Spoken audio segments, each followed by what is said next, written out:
The seeds that we get to plant in our garden are simply amazing. They are so full of energy and life. All they want to do is sprout, get growing, and reproduce. Oftentimes, the seeds that we sow in our garden require thinning. Otherwise, they're going to crowd each other out. This is a critical action that will determine the overall success and yield of your plantings. Welcome to New Garden Road, where I share my love of gardening with you in a way that I hope will inform, inspire, and elevate you. Subscribe and get notified. More garden action coming at you. Alright, so here's what you want to do.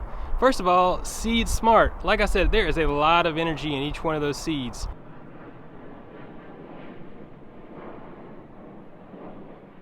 Don't overseed. Control the volume. This will reduce any potential crowding as those seeds sprout and start to grow. It's also going to save you time and energy because you'll have less thinning to do.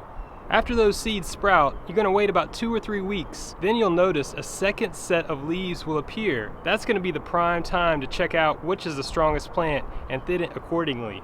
Once you can tell that they've gotten off to a good start, you'll be good to go. If you let them go too long, they're going to start growing and they can tangle up one another. And as you start to remove them, you can potentially damage the one you're trying to save. So try to be timely on this. Look for that second set of leaves. Check out that seed packet. It may tell you to thin to 1. It may tell you to thin to 3.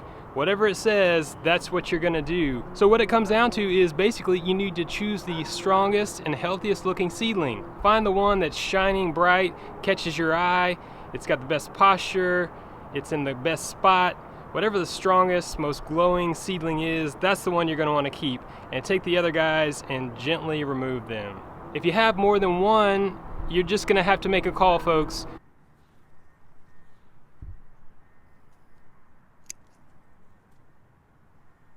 So I know sometimes people have difficulty with this.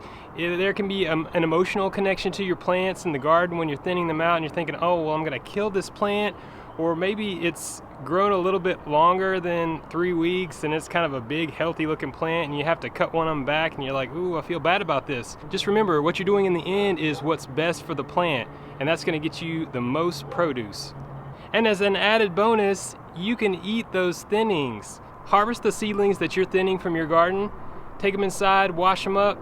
You can have them on a sandwich, in a stir fry, you name it. They don't have to go to waste. Avoid pulling those seedlings by hand. You're going to disrupt the root system of the ones that you're trying to get going. You want to use a sharp set of pruners with a narrow tip. That's really going to help you get in there. It'll give you the most control, and you'll have those seedlings thinned in no time.